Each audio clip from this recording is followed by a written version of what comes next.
You're listening to Straight Shooters, a straightforward golf podcast that'll straighten out your game. And here are your hosts, Keith Bennett and Henry Stetina. All right, we are joined this morning by Chris Griffin. Chris Griffin, PGA professional here in the state of Washington with me. Chris, nice to have you this morning. I know we've gotten to chat a lot together and hang out and have some fun conversations about coaching, life, playing golf, and it's been really, really nice getting to meet you and get to know you more over the years. But looking forward to chatting with you this morning about your golfing background and your, how you made your way through coaching and how you view the world of coaching and the world of, coaching elite golf players. And so happy to have you, man. Hey, thank you. I appreciate it. Like I say, it's been nice getting to know you too. Nice being playing golf with you, talking, teaching, doing all that stuff. And appreciate you guys having me on. Yeah, absolutely. Just for the listeners, just give us a little rundown of, how you got into the game of golf, sort of, how you got into, becoming a PGA professional, what spurred that on, and then what kind of sparked your passion for coaching? Yeah. I didn't play much golf as a kid, man. I didn't really start playing golf till I was 14 or 15 years old. I played a ton of soccer growing up. I'm obviously older than you guys. Back in that day, golf wasn't cool, man. There was a lot of other sports that were a lot cooler than golf. So I played a lot of soccer and happened to get into my freshman year of high school and golf was in the fall and soccer was in the spring. And somebody said, dude, you should try out for the golf team. It's fun. And I'm like, yeah, okay, whatever. And I went out and made the golf team and kind of got decent pretty quick. My brother's 5 years older than me and he's a pretty good athlete and he's terrible at golf. My dad didn't play, my mom didn't play, but I did. And I picked it up rather quick. And by my senior year of high school, I could break par for 18 holes.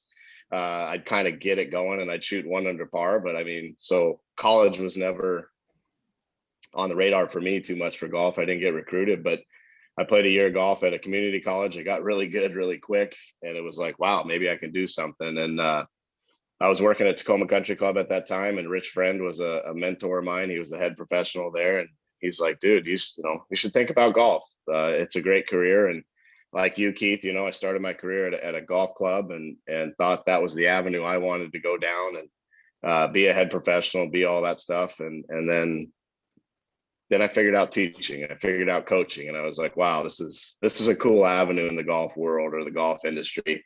In my last few years at the country club, I was steering down that road of more coaching and more teaching. And then in November of 16, my wife and I, who's a PGA professional as well, we left the country club and we started a teaching academy basically. And we've been doing it the last 4 years and it's been great. So when I started in the golf industry, I don't know that I foresaw that teaching and coaching was where I was going to end up, but I did. And we're loving every second of it. Yeah, that's awesome, man. Was there a few students that came along your way that really kind of made you think like, man, I like being on this journey with this person and helping them succeed? Or was it just more of understanding the golf swing that you kind of found to be fascinating? Or, what side of that do you like? Are you kind of looking at more technical side of things or more holistic, like coaching an individual? Definitely be holistic of individual coaching. I think at some point we stop becoming teachers and we become coaches after we've been with a student for a period of time.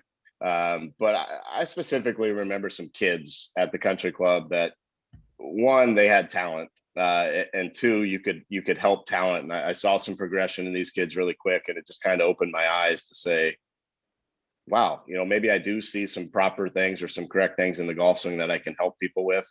And you see that progression, and I don't want to say you're hooked, but it's cool, right? You feel like you're really helping somebody, and not only are you helping them physically with their golf game, you're helping them mentally, you're helping them as a person. It's not just golf. It's a lot of things, and it's a lot of fun. Hey, Chris, so kind of like you, I started in the golf industry in the golf shop, and my wife is also a PGA member. Okay. Both Keith and I went through the PGA golf management program at New Mexico State, and I actually work for the university now. And so I'm working with a lot of students who are getting into the golf business and are going to work on internships at golf clubs. And sometimes teaching and coaching isn't always the first option. Like all of us, we all started in the golf shop. And I'm kind of wondering if you could kind of elaborate on your transition from working full-time in the golf shop to coaching full-time, and maybe how that has offered you different types of rewards and senses of gratification that might be helpful for a college student looking at the same type of career path. Yeah, I mean, you look at the PGA of America as a whole, and the stuff we have to do to become PGA of America members, PGA members, and all that stuff. And teaching isn't a big part of it. It's golf cart fleet management, it's food and beverage, it's, golf shop sale, all that stuff. And you kind of just get thrown into the teaching. And I feel like I grew a lot when I started asking other teachers, hey, how do you do this? What's going on? And I think if you can get yourself around some good coaches that you feel are good coaches in your area, and you can just pick their brain and you can ask them questions, they're all willing to help. There's no real secret to teaching. It's about communication, in my opinion. And if you're a good communicator, you're going to get your point across to people in anything you're doing. So if I'm that young, aspiring PGA professional who thinks teaching or coaching is my avenue, I'm going to get myself around who I believe are some of the best coaches and teachers in my section, in my state, in my city. And I'm going to go to those educations. I'm going to go to those seminars. And obviously with the COVID era that we're in, a lot of these seminars are Zoom, and we're sitting on meetings like this. And I'm going to find time to attend all those and just listen to all those people that I believe are good coaches and good teachers. And I'm going to learn from that. Everybody that I've went up to and asked a question to, they're very nice people. They're not telling me to go away. They're going to give me the time that I need. And I think that's what we are all as PGA professionals. I feel like we're a fraternity. I feel like we're approachable. We have to be in this business. So, those young guys and gals, go pick the brains of who you think are good instructors. They're going to help you out. Yeah, I think that's really cool that you said that. And I've really experienced that myself. And even someone like yourself that I've asked questions to, like we've sat down for a drink and just, riffed back and forth about, different views on things, philosophies on stuff. And, you've always been super kind with your time, but I think it's also a real testament to kind of the PGA values of passing information along, moving it on from generation to generation. And like you said, everyone's always been so willing to give you the time of day. And, were there any like specific mentors that you had that you kind of leaned on for coaching, or like if you had a problem with a student that maybe like, hey, I'm not really getting this across to this one player, what would you do in this scenario? My boss, Rich Friend, who I worked for years at Tacoma Country Club, 3-year assistant pro there, 29-year-old year head professional there. He was kind of a mentor to me in the golf world. I felt like I could bounce anything off of him. I felt like if I was having a struggle with a student, I could go to him and he'd make it either really easy or say, hey, you're going to have to go work hard on this. And kind of a little kick in the butt on things is always a good thing too. And then I think just buddies like you that I think I respect as teachers, I respect as players, I respect as human beings. I don't have a problem sitting down with you and hashing it out about one of my students, because I know you're going to give me the time of day to go, hey, God, I went through that a year ago with one of my students, and here's what I did. See if this helps you out, and I remember that conversation you and I had up at Dungeness about your teaching world of what you wanted to do and what direction you wanted to go. And obviously you've done a very good job for yourself. And I follow you on social media. I obviously looked at Henry on social media a little bit, and you find that avenue that's good for you, and you find the people that can help you get down that avenue. And you may run across a few people that don't want to give you the time of day, but that is what it is. They're only hurting themselves to not talk to a young guy like you and maybe even learn from you and get ideas from you. Yeah, for sure. That's awesome. I think we can all agree that we love the teaching aspect of the golf profession. And I think we're all proud PGA members, which is always really nice to speak to other like-minded individuals. You have a few interesting traits in that you've been able to coach some tour players. And that's always very attractive for people like Keith and I, and for the students that I coach coming through the ranks. Can you tell us how you transition from coaching rank and file golfers to where you got those opportunities to coach some of the more elite players in the world? How did that happen, and how's that transformed your career? Right place at the right time, blind luck, dumb luck, to be honest with you, guy. The country club that I worked at, is a very nice facility, great driving range, 150-yard, 120-yard practice hole. They're on grass 365.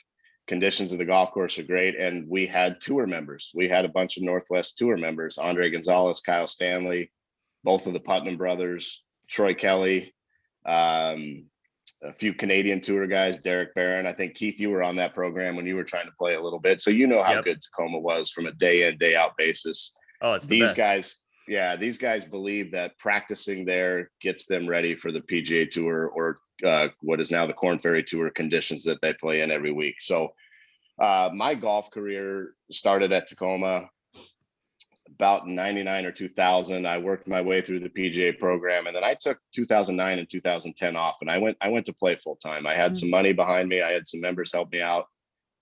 So I got to meet Andre Gonzalez. I got to meet some of these guys because I was playing full time. Went to PGA Tour school, did all of that, made it to second stage, but never made it to finals. Played in a couple national club pros. So when I got to hang around these guys, I think they respected my golf game a little bit. And then when I started chatting with them about things, I think they kind of realized, wow, this guy might know a little bit about the golf swing. And it just kind of evolved through me playing golf with them, me talking to them, me also playing in golf tournaments and playing at an okay level. And it kind of went, man, I might give this guy a shot. And I'll never forget the day it happened with a few of these guys. I was nervous as shit, right? I'm like, oh my God, like this guy wants me to help him. And he's on the PGA Tour. And I had nothing to do with this career from junior golf to high school golf to college golf to the Canadian Tour to the Korn Ferry Tour to the PGA Tour. And now they're seeking out my help. And I'm like, okay. I mean, we're just going to take the pedal and go 0 to 100 like that. But they're people, right? They're cool. And teaching a tour player isn't any more difficult than teaching a beginner. I actually think it's probably easier. Just the expectations are different, right?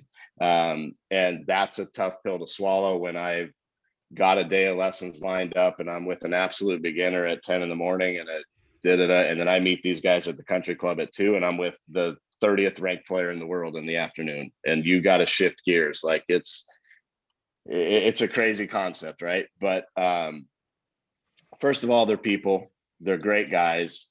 They're obviously very extraordinary at what they do. They're asking for a little bit more perfection. They're asking for a little bit more knowledge. And then they're asking for a hype man to tell them how good they are at golf. They're asking for a guy to say, dude, that was sick. Nobody else in the world can hit that shot.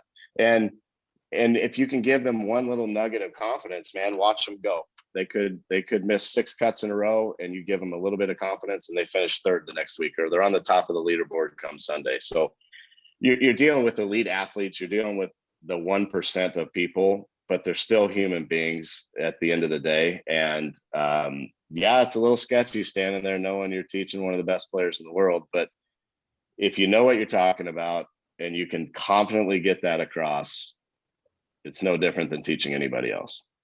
Yeah, that's awesome. Yeah, that's awesome. Did you find when you were teaching? Sorry, I'm like, I want to ask these questions. Cut you off. Did you find that when you got that shot, what to teach a tour pro for the first time? And I've been to Tacoma Country Club. I mean, it's like in the Northwest, it's, the place to be if you are wanting to play professional golf. And obviously you were, at ground zero as far as that goes. Did you feel like you were tempted to kind of be somebody different as an instructor, to kind of prove yourself as an instructor, or was there that nervous temptation to be like, well, shoot, maybe I got to step into a little bit of different shoes? Or are you like, hey, no, I know what I'm talking about. Like, I'm just going to be the same instructor. They've chosen me. And so, I'm going to be confident in the fact that I know what I'm doing. Cause I would imagine for myself, I might go through that little mental battle of like, wow, is what I've been doing, teaching kind of, the rank and file, is it good enough for this guy? Yeah, there's definitely that thought, you have to believe in what you believe in the golf swing. You have to believe there's something there that you think every player should do in the golf swing. And you got to sell it, and you got to confidently show that you know what you're talking about. And then they need to see some sort of small result. Yeah. And that result for a PGA Tour player could be 1%. Yeah. It could be 1%, and that's all they need to go. And I'll never forget, I met Andre in 2009, Andre Gonzalez in 2009 on the Canadian tour. I Monday qualified in. I knew of him. I was leading the golf tournament after 36 holes. I was paired in the final group on Saturday. I get done playing. I walk across the putting green to go to the car. And Connor Robbins, another buddy of mine, is on the putting green, and he introduces me to Andre Gonzalez, and boom, boom, boom, I walk away, and I get a Facebook message from him the next week. Hey, we should play some golf. We became friends, and now he's a member at Tacoma. And he says, you want a shot at the title? And I'll never forget the first day I worked with him. I meet him on the range at Tacoma, and I think it's a Wednesday, and he says, hey, I got a few hours today. I got a few hours on Friday, and then I want to see you Sunday morning, and I leave for 6 weeks. I was like, okay, so I get a couple hours with you today. I may or may not get a couple hours with you on Friday, and then I see you Sunday morning, and you're on the road for 6 PGA Tour events in a row. That's like trial by fire, man. Okay, so right there, my mind goes, what am I going to do to help this guy in 4 short hours over the next 3 days that he's going to go put to work for 6 weeks on the PGA Tour? Yeah. And I just listened. I listened to what he didn't like about his game. I listened to what was happening. I listened to what he wanted to see. I didn't speak. I literally listened for the first hour. Yeah. And I remember distinctly 3 times he turned back and looked at me and probably didn't even know I could talk. I just soaked it all in. Yeah. And I had played a ton of golf with Dre. I had seen his misses. I know what was happening, I guess I would say. So I just listened to him. I let him talk. I let him say his piece. And as soon as he was done with all his stuff, I gave him one thing in the setup position that was causing his miss. And he looked at me and he goes, it can't be that simple. And I said, let's try. Look, yeah. Okay, let's go. And he started hitting some golf shots, and the ball started curving less, and the ball started starting on line a little bit. And I showed him on video what he's got to avoid and this and that. And Friday comes along and he says, hey, I feel pretty good, man. Just watch a couple. And I'm like, okay, good. And then Sunday, my days off for Sunday, Monday. And he said, I still want to see you Sunday morning. I got out of bed at 7 a.m. on a Sunday morning, and I went to Tacoma and I met him. And I got there and he said, hey, I'm teeing off in 30 minutes. Like literally I drove 30 minutes to see him for 30 minutes for him to tee off 30 minutes later. Right. And he went out the next 6 weeks and he made 5 out of the next 6 cuts, and he made X amount of dollars. And we had a little discussion about payment. Didn't feel good about percentage because I only saw him for a few hours. And I was like, dude, this is new to me. Like, I don't care about any of that. I'm working with Andre Gonzalez on the PGA Tour. If I never get paid, I don't care. This is the coolest thing ever. Right. And he went out and played nice, and he came back, and he couldn't wait to work more. And it just it took off from there. Right. And so, yeah, I was scared as shit, man. I'm not gonna lie. I'm standing there going, this guy, not his livelihood, right? But this is my tryout. This is my chance. And if I can do something with him, will the other doors open up, you know? And to be honest with you, I had worked with Kyle a little bit before Andre, and they got paired together somewhere, and Kyle was just flushing it. And Dre said, geez, Kyle, what are you doing? He's like, dude, I've been working with Griff, man. I've been picking his brain. And then that's, I think, what prompted Dre to give me a little bit of a chance too. Right. And then that snowballed into, hey, well, this guy's teaching these 2 guys. And now I got a college kid. Hey, I'm going to go see this guy, you know, like a mini tour guy. So you got to get your foot in the door somehow. And I can't tell you how to do that. I got lucky as heck. You know, they just happen to be members at my club. And then you listen to them, you tell them how good they are. You give them small nuggets that they need, because they were world beaters in junior golf. They were world beaters in high school golf. They got themselves to a successful D1 program in college, and they succeeded. And then they got out to whatever tour they were on, and then they seek out my help. And it's like, okay, first thing is you don't overteach. You listen, you figure out, you just can't overteach. Am I going to break down a 33-year-old guy's golf swing on the PGA Tour that got themselves there? Right. No. Okay. So you don't overteach. You listen, and then you confidently do what you think you can do to help them out. And if you help them, great. And if it doesn't help them and it runs its course, you say, thank you very much for the opportunity, and you move on. And you know that these periods of time that you spend with these guys are going to end at some point. You don't see a long 25-year relationship with teacher and student. Now you see Jordan Spieth and Cam McCormick. You know, he brought Jordan on from a junior career, and they've stayed together. You just don't see that a whole lot. And so, you know, the time that you get to spend with these guys is valuable. You want to listen as much as you can, because they're going to teach you a lot about golf that you're going to bring back to your students at home. And my time traveling with these guys out on tour, I see every training aid, every teaching deal that guys are doing, and I bring that stuff home to my students here.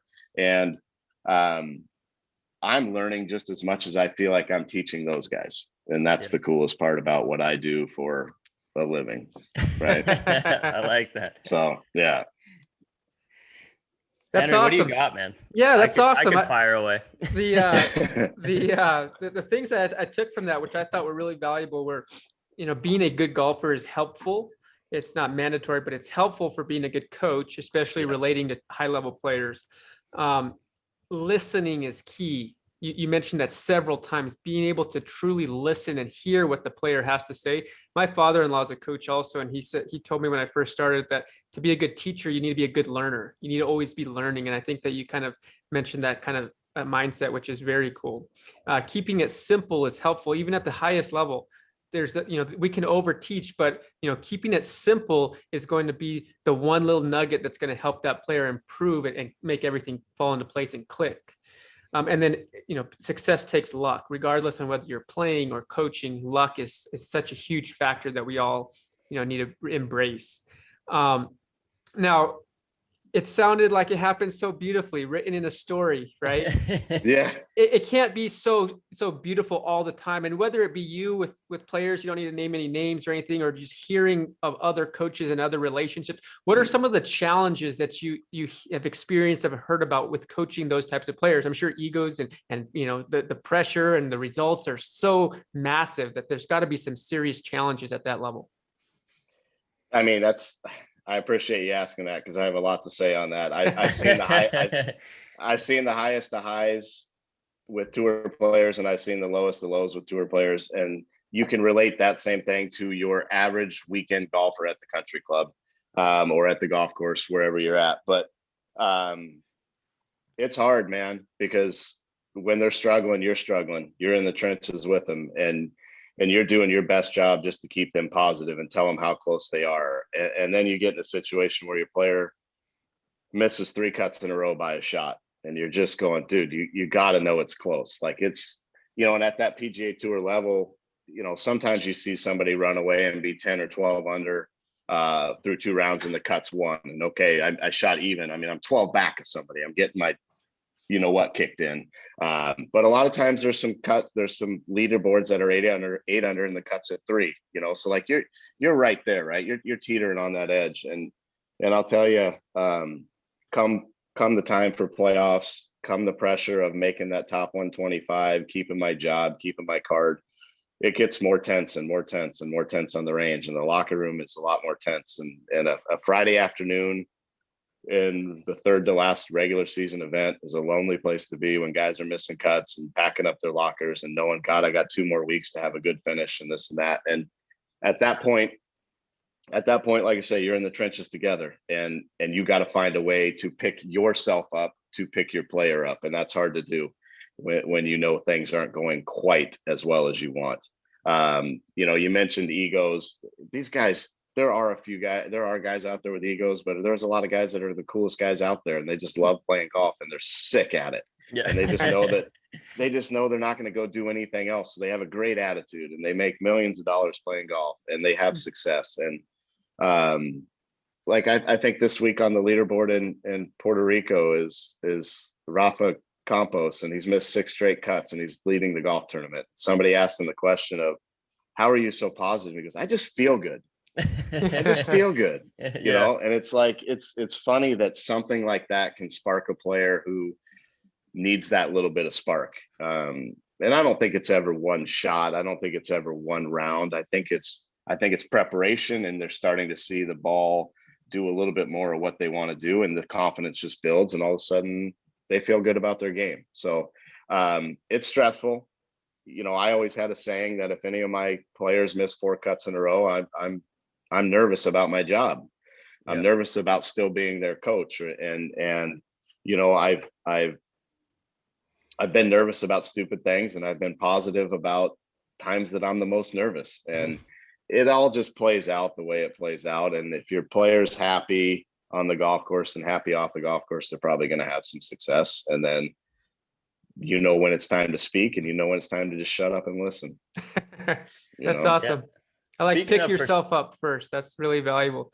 Yeah. Being able to, you got to have something to be able to give it. And so picking yourself up in those down moments is really helpful. Yeah. If I'm not confident, they're looking at me going, this guy's not confident. Why am I going to listen to this? Right. And in my everyday teaching at home, I love to give about 4 or 5 golf lessons a day. I don't want to stack 8, 9, or 10, because 8, 9, or 10, I'm not giving my best product. And if that student sees me not giving my best product, are they going to come back? I don't know. I know in any service-oriented industry where results are important, I'm trying to make an appointment at 8, 9, or 10 in the morning, because I want one of the first appointments of that dentist, of that doctor, of that person cutting my hair, because I know they care in the first 3 hours they're working. And if I go in at 8 o'clock at night to get a haircut, this person wants out of there. They're looking at their watch, and who knows what my hair is going to look like, right? So I want to give my best product the entire time I'm standing on the lesson tee. And if I sometimes feel like I get 10 lessons in a day, I'm probably doing a disservice to that lesson 8, 9, and 10, because I can't stay energized that long. So I know that when I'm with my tour players, or a mini tour player, or a good college player, I have to be on. I have to be energetic. I have to be speaking like I want to be there. And I think you get so much more out of that as a teacher when you're that person with any level student. Yeah, we're kind of salesmen at the end of the day, and I mean, at a certain extent, obviously we know our stuff, but we're kind of correct. If they're not buying what we're selling, they're moving on to the next person. Absolutely. You talked about perspective a little bit, and I've spent a little bit of time with Dre, and played a little bit of golf with him, just kind of randomly, and seen him at the pro at Cedars and all those different things, and talked with him a little bit at the bar. And I've never come across anybody with as good a perspective, as good of an outlook as Andres. And I saw that you were caddying for him the other day, the other week at a Monday qualifying into Torrey, and then playing in the Torrey event, and he had a rough Friday, but the Instagram post he put up and the Instagram post that you put up was like, hey man, this game is tough. Like it's gonna kick your teeth in. Like we play such a crazy game, like outdoors in the most open environment, like wind and weather can hose your entire round, or the morning wave or the afternoon wave you get can make or break your entire event. I gotta believe it's super valuable to like caddy for one of your players and to see the entire 36 holes or what a Monday qualifier is like. So I think it'd be cool to hear you speak on like that perspective that Andres has, but also I think it's really admirable that he's been at the on the PGA Tour, had a card, but he's not like thinking it's a step back, and maybe he is, that he's got a Monday in, but he's still putting up some sick numbers in Mondays. It's like, speak on that a little bit, of like that perspective, that mentality of, I still got it. I got a Monday in, but that's not a slight on me. That's just like where I'm at in my journey. Yeah. He's vested on the PGA Tour, which means he played, and I might misspeak this a little bit, but he played 4 out of 5 years on the PGA Tour, kept a PGA Tour card. He's in their retirement program. So he was out there for a long period of time, and then it got taken away from him. Yeah. And he went back to the Korn Ferry Tour and had a little bit of success there, and then had to go to Q school, and his numbers just kind of dropped a little bit, and he's digging back out of that. And yes, he's got to do some Monday qualifiers. And so I offered to go caddy in Hawaii, just because his caddy from Florida is not going to come all the way out, and he shoots 6 under and he gets through no problem. And And then we get into the event in Sony, and I'm caddying for him at Sony. And he's just a little bit of a different player on Thursday morning than I saw on Monday morning. And that's all confidence, right? Hey, I haven't played in a PGA Tour event in 2 years. Yes, I Mondayed, I played sick, I got through, but it's a little bit of a different animal, right? And so my job Thursday morning was to say to him, it's just another golf tournament. This is just another round of golf. You've been here forever. You know what you're doing. And I thought I got through to him. He looked very confident, but on the inside, I know he was pretty nervous, and he was 4 over through 5 and ended up bringing it back, and then played really nice on Friday, but missed the cut by a couple, but a lot of positives to take away there. We leave Hawaii, we come home, we get a little bit of work in at home, and then he goes to Phoenix to do a Callaway fitting and do Colton Sleazy's podcast. And then I look at the forecast on Monday of Torrey Pines week, and it's 48, rain, blowing 30. Oh, dude, it looked brutal. Yeah, and he's carrying his own bag in the Monday. So I shoot him a text at 9 o'clock on Saturday night and just said, hey, if you need me to come down and just manage the bag, this isn't about teaching, this isn't about coaching, this is just a friend saying, you need help, I'll be there. Yeah. And I wake up Sunday morning, and there's a text on my phone when I wake up, and he's like, dude, that'd be awesome if you could get down there. So I literally jump on a flight Sunday afternoon. I get down there. I get into his hotel room at 10 o'clock at night, and I knock on the door. He doesn't answer. I knock on the door. He doesn't answer. And I'm like, so I go to the front desk and say, hey, is my name on the room? No. Okay. So now I go back, I'm pounding on the door, and I put my ear to the door, and he's snoring, right? He's out. Yeah. Which the practice round was brutal weather, and he's out. And I'm like, God, how am I going to get in this hotel room? He tees off at 7:40. I don't want to disturb him. Well, finally he wakes up, and we go to the golf course, and it's brutal. I mean, it's blowing 30. It's starting to rain. And he looks at me and he goes, this is where I thrive. And I just was like, man. I was like, dude, he gets it. Like, yeah, he's not upset to be here.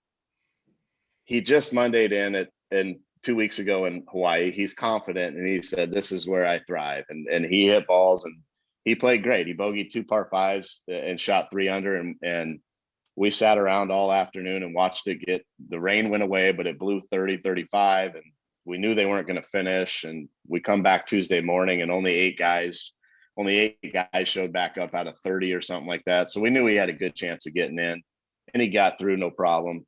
And he knew he was going to play well. And I don't know where that comes from. I don't know if it was the weather. It had nothing to do with me. It was all him just saying, this is where I thrive. And he went out and played great. I did not caddy for him in the event, so I was not on the bag when he struggled on Friday at Torrey, but I was out there. I watched every shot, and he never gave, and funny thing to say, right? He never gave up, but he didn't play well. Right. Would I rather say he gave up? He just mailed it in. He was pissy. He was throwing clubs. Yeah, he shot that number, but he never gave up. He treated every volunteer with respect. He was rooting for his playing partners. It's just hard, right? And we got in the car, and I knew he was humbled. I knew he was probably a fraction embarrassed, but we all know how tough this game is. And he took it right on the chin. And he put that in. I took a picture of him in the hotel room. I didn't know what I was taking a picture of him for. And he put an Instagram post out there that, hey, golf's hard, da da da da. And within seconds, there's 200 likes and there's 12 comments, and one comment pops up about, Monday qualifier, you got your you know what kicked in. And Dre grabbed the phone and was going to go back at this guy. And I just said, don't do it. Don't fall for that. You've built so much up. Don't derail yourself, and he wasn't going to do anything bad, but it just would have been like, hey, I bet you're fun at parties, guy, something like that. Right.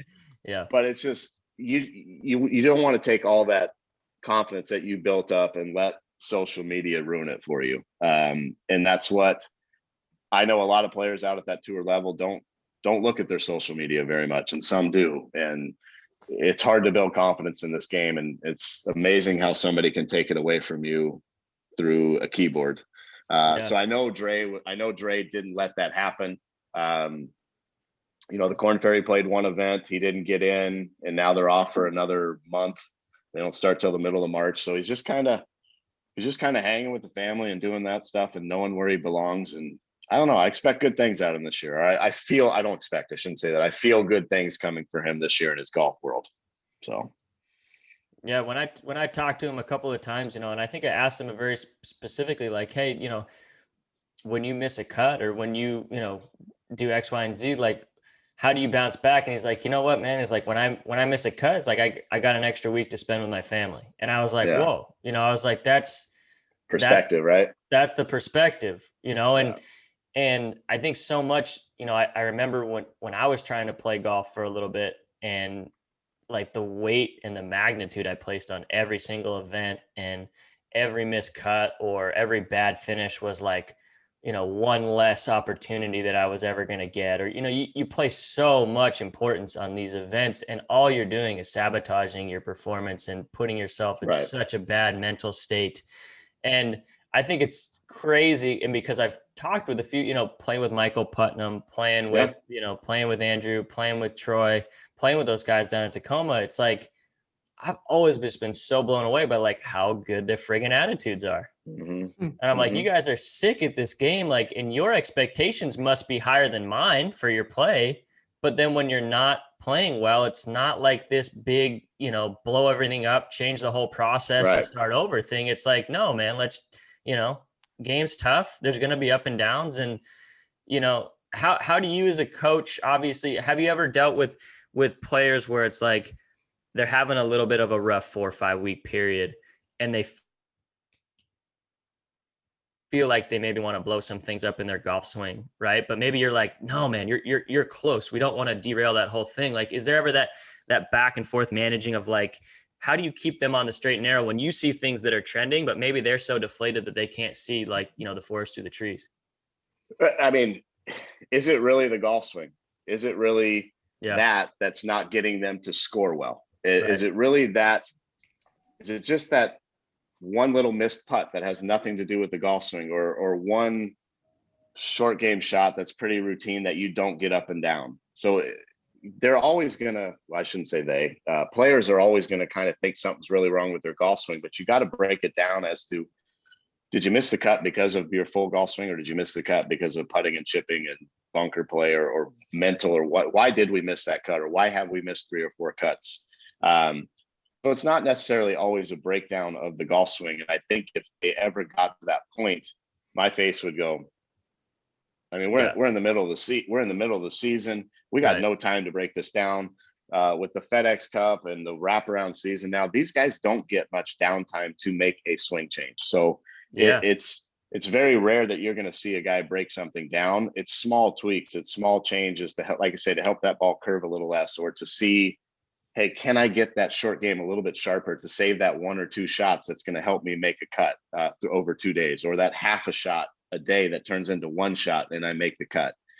So no, I've never really run into that, because I will ask these guys what they did well through college, what they did well through getting out there, and we don't go against that grain.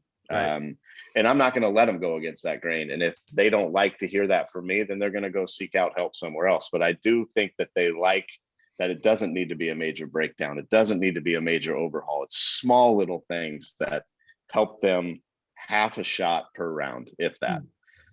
So no, I don't think it runs much through that. But you see that a lot with amateurs. You see that a lot with like a good amateur. They'll be like, I need to break it down. And sometimes I'm nervous on the lesson tee to be like, no, man, we're not going to do anything today. Yeah. Like, no. Like, and that's kind of the responsibility of the coach. But sometimes they look at you like, really? Yeah. Like, I'm paying this money for you to say we're not going to change anything. And, I feel good about that at the end of the lesson. But sometimes they look at you like you got 4 heads. Like, I think we live in this world where everyone thinks it's got to be broken down. But I'm like, no, you just need more practice. Like, do you experience that with like the everyday golfer more than the pros? Definitely. But the pros can get in a little episode like that too when things aren't going their way. But your everyday students, I don't know how you guys do it, but I don't want to see a student every week. I think 2 times a month is plenty to see that student. And it's not that I hate money. Trust me, I like money. I'll take all that money. It's fine. But in the world we live in nowadays with life and families and this and that, if that player's not getting a club in their hand 3 to 4 days in between seeing you. And how many times are they going to do that 4 weeks in a row? The progress can't be made, in my opinion. Or, hey, I'm going to be talking to you about the same stuff. And that's when I get more looks, is when I talk to somebody about the same stuff. But until they progress, until they work on what you've chatted about or what we've chatted about, it's hard to see progress in some of these people. But in the aspect that you can't overcoach or overteach, I don't think you can underteach either. Any little nugget that you're going to give them, any little thought that you're going to give them, any little setup change that you're going to give them is going to pay off down the line. So as much as I try not to overteach, I don't know if it's possible to underteach either. If that person's coming to you and giving you $100 for your hour at a time, you're giving them something in that hour that makes sense to them and that they can go work on. So when they look at you with 4 heads, or when they look at you when you get like you have 4 heads, just deflect it. Just be confident in what you're doing, and you give them that little nugget, and you're helping them every day they see you. There's no doubt. Yeah. Yep. No, I hear you 100%. Henry, what do you got for Chris? Yeah, I know you got some questions lined up. Yeah, I've got a couple things. On that topic, what's your current teaching business look like? I know you and your wife have a studio. Tell us a little bit about that and what your normal day is like, and who are the people that are coming to you for lessons, some of the things, the coaching programs that you have in place. So my wife, PGA professional as well, like you, loves kids, loves programs, loves women's clinics. Things I don't want to do, she loves to do. Okay. So Operation 36, PGA Junior League, those are things she runs with. And I assist in those programs on a daily basis when she needs it. With COVID and all that stuff, we're keeping it 4 to 1. We're indoors. We wouldn't have more than 4 or 5 at a time anyway. But so she can do a lot of these classes on her own. I'll be there when she needs me. I scoop up a lot of the parents, the fathers of these kids. I have a lot of, I don't want to say better players. I teach my share of beginners and all that, but my reputation over the last few years has got me some interest from a lot of really good players. But my day can be teaching 6 and 7 year olds in an Operation 36 class, and I can end the day with a tour player. So like it can go any direction any day, and I love all of it. Well, I shouldn't say that. I like a lot of it. She loves all of it. So our programs at the studio are a lot of kids classes. Our programs at the golf courses we're at are kids classes, and then she does wine clinics with ladies. She does boot camps with ladies. I will assist in those when needed. It's not the first thing I want to do, but I will assist in those when needed. So my world's a little bit more on the private side of teaching, and then her world's a little bit more on the class structure. And we enjoy all of it. So we have an indoor studio with like 2,000 square feet of space. We have 3 hitting bays with some technology. We got a 4-site GC quad. We got a GC2. We got a putting green, and you can chip on it. So for those people that don't want to put their clubs away for 6 months during our nasty winter months, there's an avenue for them to come practice. Yes, it's indoors. Yes, it's on simulation. It's not as good as seeing the ball fly outside, but I'm dressed like this every day in a golf shirt. I'm not in 9 layers trying to teach and have them hit balls. So, yeah, our days are fun, man. Our days are fun. They're filled. We see a lot of people. We see a lot of happy people. We just enjoy the heck out of it. So she's the program person. She's the kid person. I'm the little more of the private side of things, and we'll assist her with those kids when needed. That's awesome. It's fun. We enjoy it. Yeah. Yeah, that's awesome. You guys sound like a perfect team. I love the junior golf, the ladies stuff. I like doing all the introductory type classes. I think there's a great reward on that. And then it's also really fun working with high level golfers, obviously talking about the mental side of the game and course management, and really getting, if that camera lens really finely focused is going to be very helpful and rewarding in its own sense. Right. Keith mentioned something earlier about, and as did you, about Andre, having not played on the tour in a little while and going to that Monday qualifier and then getting into the event and having some kind of anxieties and pressure and nervousness. And one of the things that Keith and I have both talked about, and you as a player probably can relate to, is with higher level players, finding a schedule and college players right now aren't able to play so much. And so when we have a limited schedule, it's so easy to put so much pressure on ourselves that this is going to be the one event that makes or breaks our career.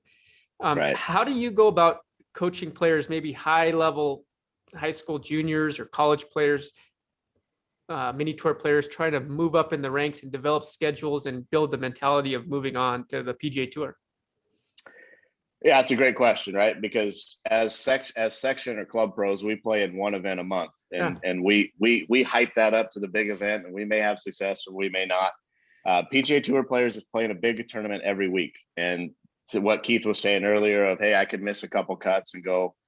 Keith back in the day was putting pressure on himself, but when I'm on the PGA Tour, I'm still playing in a $7 million event next week. I'm still playing in a $7 million event the week after that. So a lot of these mini tour players and college guys that aren't competing on a regular schedule right now are just, it's tough to stay calm. I got to amp myself up for this one event. And I have a couple college kids that graduate college that are mini tour players now. And I looked back at last year. Were you having success last year? Well, no, I did. I missed cuts. Okay, then what did you do all last year? Let's change that. Let's now come up with a new routine for this year, or let's add something to that routine. I'm not saying we break it all down because some of the stuff you were doing was really good. Let's add some stuff to that routine. And then maybe I'm a little more prepared when I get to that big event that I'm playing in that I haven't played an event in 2 months. So you look at golfers as creatures of habit, and we're going to do the same thing over and over, and we're going to expect to get results. And when we stop getting results, we need to look at that routine that we do leading up to, and that's practice, that's home life, that's all this stuff. I need to start looking at all of that to try to get the results that I want. So, and those are tough conversations to have with parents. Those are tough conversations to have with players. But I think you got to just be point blank with them and say, have you seen the success you want to see? Well, no. Okay, then something needs to change. And that's not golf swing. That's not equipment. That's literally routine. That's what I'm doing on a daily basis. And if I'm a mini tour player that's not working and my days are just open to do whatever I want to do, then that routine that you've been having the last year isn't producing the success that you want. So let's look at that routine and maybe vary that up a little bit. And like I say, that's not a breakdown of the swing. That's not equipment. That's just what you do on a daily basis. And I've found through teaching these tour guys or being around these tour guys, being on the golf course is probably the best experience I can have. I don't want to be a range rat. I don't want to stand on the range for 3 or 4 hours when it's not necessary. I want to go out there and hit a few balls, and I want to go play 9 holes a day, or I want to go play 18 holes a day. And then I want to leave an hour after that to work on something that exposed me on the golf course that I didn't do well. Hey, I hit a few bad bunker shots today, so I'm going to go hit some bunker shots after my 9-hole round or my 18-hole round. I'm going to let that 9 or 18-hole round of practice where I'm trying to play well, I'm going to let that dictate what I'm going to practice on after my round of golf. So, we're in a weird year with college kids. We're in a weird year with many tour professionals with COVID and this and that. And these kids are so amped up to compete, and you got to find a way to calm them down. I mean, I just got a text yesterday from one of my kids that's at a D3 college in Orange County, and he had his first event yesterday, and he didn't play great. He played okay for him, but he sent me a text and just said, hey, I 3-putted a couple times. I was a little bit nervous, and tomorrow's going to be better. And I was like, you can't send me a better text than that. You can't do a better job mentally than that to say, hey, I'm not pissed about what happened. I'm not happy about it, but I'm not pissed, and I'm going to go out tomorrow and I'm going to do better. Like, you got to get through to these kids that it's not life and death. You got to get through to these players that it's not life and death. We got families at home. We got something bigger than golf, and golf's just part of our life. Yeah. And that's hard to do, right? That's hard to do. But Keith, you talk to Dre, and Dre just goes, dude, when I miss a cut, I get more time with my family. Okay. That's a weird way to think about it. You made no money. Right. You're traveling across the country to go see your family, but you're jacked about it, or you're happy about it. Right. I mean, it's a weird way to think about it. But again, at that time, he knew he was playing another event next week. He knew, but now that's not quite the case now. And he's got to go work hard just to get in events, and he's doing it. So it's a good thing. And I also see that as like being more present, right? Yeah. and being like, be where your 2 feet are, as Nick Saban would say, right? So it's like, that I think also helps them to play better golf on the golf course, right? We always talk about presence and being present and not getting ahead of ourselves. But you have to live that mentality. Yeah. That mentality is not going to show up for you on the golf course unless that's your way of life, and so you have to live it. You have to, right? And you have to educate yourself. You have to read, you have to understand what works for you. And I know, my wife did the Vision 54 program and the mental side of golf. She went down there as a student. She went down there as a coach. And one of my players was at Canadian Tour School this week in Florida, and he went to do the pre-qual for Sony. He went to do the pre-qual for Tory and shot some monstrous numbers, and came home and said, I know before I even tee it up, I'm not going to play well. So I connected him with my wife. I said, you need to talk to Sarah. Like, this is nothing about me. Go talk to Sarah. And he went down to an outlaw event, shot 8 under and missed the cut for 2 days. Right. And then he played another event and missed the cut, but he felt good about what was happening. He was seeing results. So Tuesday morning, I woke up at 3:30 and I sent him a text because he was in Florida. And I just said, yo, buddy, enjoy the day today. 72 holes is a marathon, not a sprint.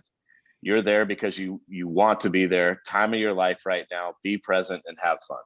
Yeah. And, text going back and forth and all this stuff. And then it didn't go the way he wanted it to go. He shot a couple under, I think, for 4 rounds, and it took 4 or 5 under to get a Canadian Tour card. But he sent a text to both Sarah and I and just said, the last 3 events weren't exactly what I was hoping for in terms of finishes, but my game was different. I felt like a different player out there, and there was so much good and so much less bad. It was so close. Thank you guys for your help. And it's crazy how much just 2 meetings changed my mindset this month. That's awesome. And that had nothing to do with physical. That was Right. all mental of how he was treating himself. And those are things as coaches, when those texts come through where you feel like somebody gets it, even if they had success or not.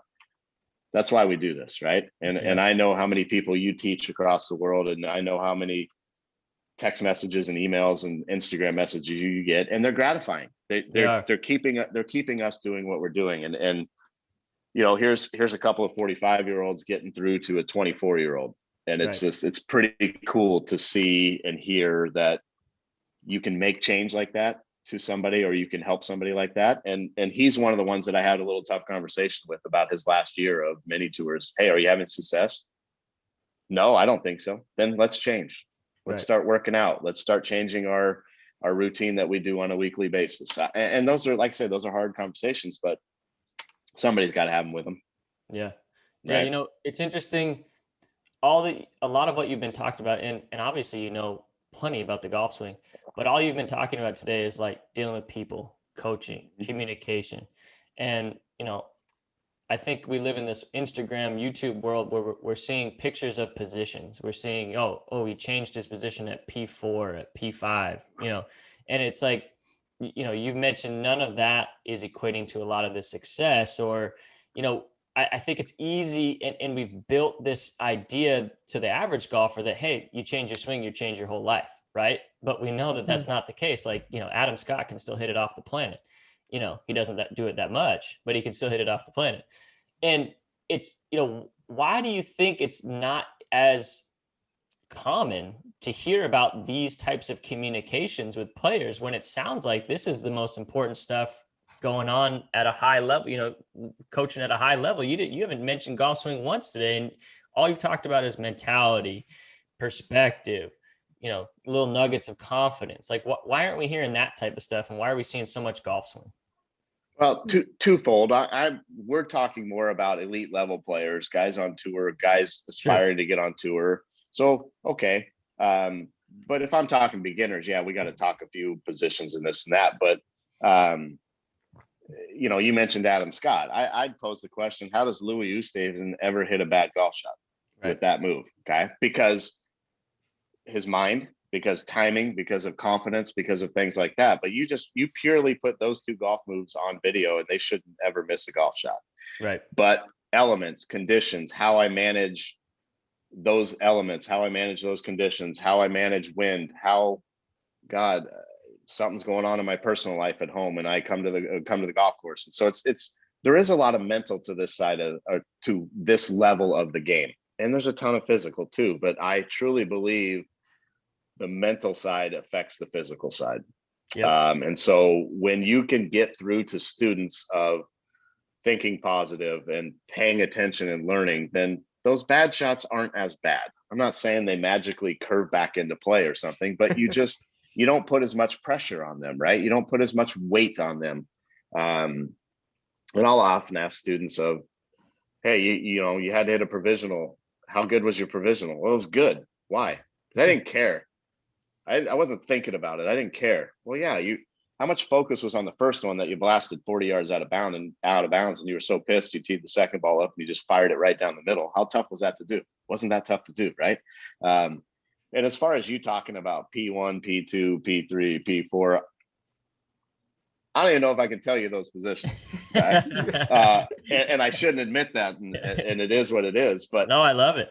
We as instructors believe in what we think should happen in the golf swing. And if we can identify that and every player is capable of doing that, and we can explain it and show them progress, then that's what we believe in, right? And we all have to have a good setup. If setup is good, that's going to allow me to have a chance to hit a good golf shot. And then to me, it comes down to motion. Excuse me. I don't have to hit perfect positions, but if I have good motion and good mobility and good rotation, probably going to hit some pretty acceptable golf shots, right? So yep. People will often look at me in a first meeting with me and I'm asking a lot of questions. I'm picking their brain. I might take a couple videos early before I open my fat mouth about what they should do. So I have a baseline of what they did when they walked through my door.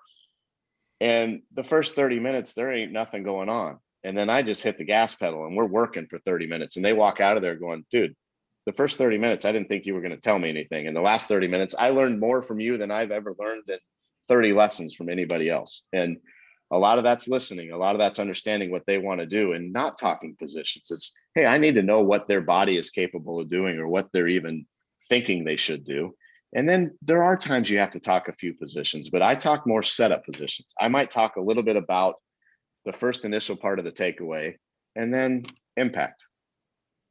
And then the most I talk about is after impact. What is my body doing after impact? What is the club face doing after impact? Yep. So I don't know. For me to admit that I can't tell you those positions, it's probably a little bit bad. But you'll find I'm more of a feel-oriented teacher versus positions and technical thoughts, because my ego can get so big at sometimes, but I feel like I can take every player and make them a good putter and chipper because it doesn't take much athletic ability. I'm moving the club a very small amount of distance and it doesn't take much athletic ability. And then if that player wants to go further in golf, that's when we got to get a little bit more technical. I love that. I don't know. Where do you think visualization plays a part in, you mentioned putting and chipping being, where you can take anybody and improve that side of the game and the whole field base, club face after impact. Where does visualization play in your teaching model? It's big.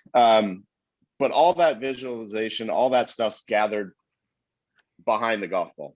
And then when I get into the golf shot, I may see it in my mind, or I may turn and see that ball flying, but then I react to that. My body creates that. And I'll talk to people more, maybe a fraction less about visualization, but more about the window that we want that ball to launch through.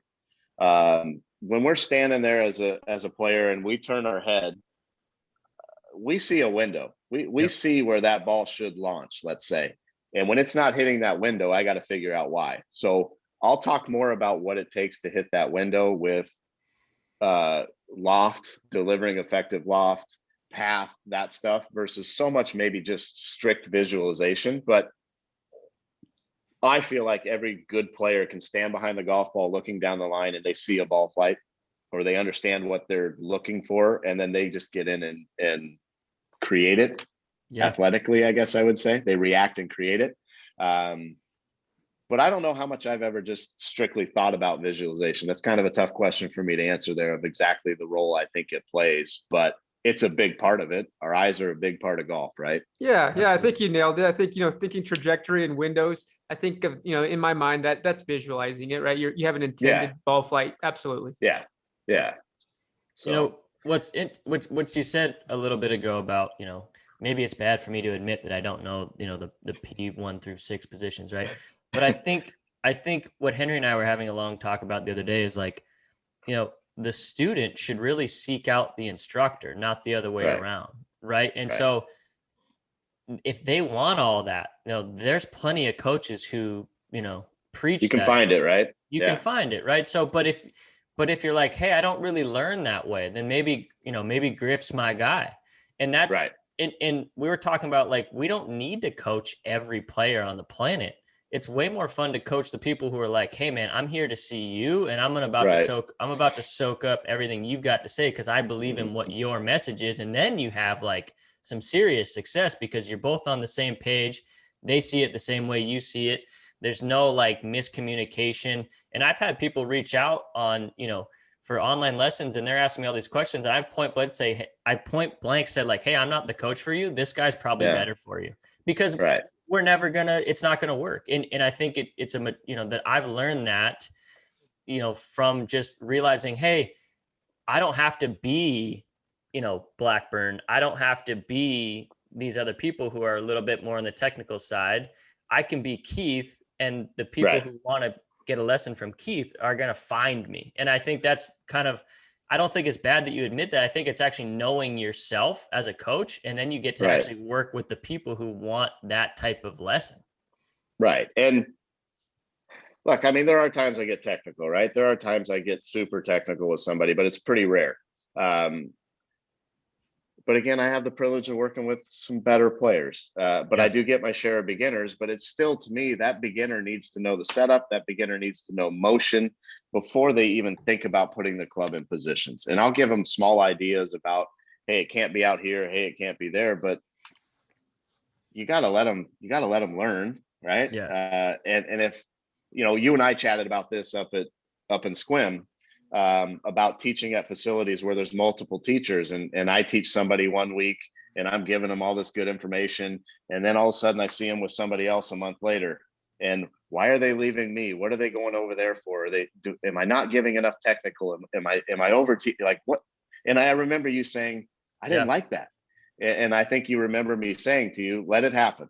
Right. Because they're going to go think they're getting something else, and they're going to come back to what they like. Yeah. And maybe they do come back and maybe they don't, but we also realize there's enough to go around for a lot of teachers in this world, or in this state. And I don't know how I would feel if the first student just said, break it down, give me every position that I need to be in and this and that. I might say the same thing as you. I'm not the guy for you. Yeah. I'm sorry to admit that to you, but I'm not the guy for you. And that's okay.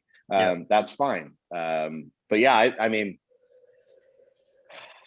I think if you stay true to yourself, like you have, and anybody does that, you're going to have students, and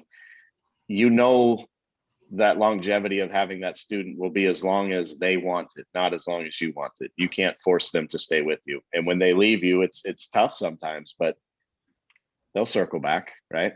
Yeah, because they know what you provide. They know what you provide. They may go seek out help somewhere else of this or that, but they tend to always circle back. Yep. And Henry and I always talk about this all the time. We say, like, and this is a big breakthrough for me. It's like, we can't control them. You can't. Right. So if you give the best lesson you possibly could that day, then you got to leave the lesson satisfied. And so a couple more questions before we let you go. Really appreciate it. It's like, yeah, no worries. Does your experience as a good player play a part in how you coach? Like, you probably understand more than anybody that thinking through positions on a golf course ain't the way to get it done. Yeah. No, I mean, you asked me my playing career in the section or when I left the section to go play. I had some very mild success. I made it through the first stage of PGA Tour school. I led a Canadian Tour event after 36 holes. I played nice in some state opens. Yeah, I think that level of play isn't necessarily the teaching side of thing. I think it's the coaching side of thing. I think if you could get kids on the golf course or get high school people on the golf course or college people on the golf course, you're not thinking any positions out there. You're thinking, how am I going to get this ball down the fairway? How am I going to get this ball on or near the green? And how am I going to get it in the hole as quick as I can? So yeah, I think those playing experiences, and I bet you would answer it the same in the time that you were out playing and practicing every day. You brought a lot of that back to your teaching style, I bet. And so, yes, I would answer that question 100%, that you're not teaching technical on the golf course. You're not thinking position on the golf course. It's visualization, routine, react, accept. Yep. I love that, man. I love that. It's a great way to go about it. Yeah. Henry, any last questions for our man here? We've held him on for no, this has been fantastic, Chris. I really appreciate you coming on and letting us pick your brain a little bit. I can tell you're a fantastic coach, very holistic, not only coaching the golfer, but coaching the person on and off the golf course, and realizing that when a person's life is chaotic, it's no wonder why their golf could be a little bit chaotic. And so I think, I've got a whole page of notes here. You've said some fantastic things. And I'm really, really grateful to having met you. And I appreciate, this time together. I'm looking forward to following your career more and learning more from you. Yeah, I appreciate it. Thank you for having me. Obviously I've gotten to know Keith and look forward to getting to know you a lot more. I think you guys are doing awesome. I think any golf podcast is doing awesome. You're getting golf out to the people, and that's super cool. So I appreciate the time. Well, Griff, man, I look forward to seeing you around in the section and actually having some events this summer. So that'll be fun. But look forward to just chatting more golf with you and grabbing some beers post round and just learning from you, man. I think it's cool. I'm glad that we fostered this relationship, and I look forward to building on it more.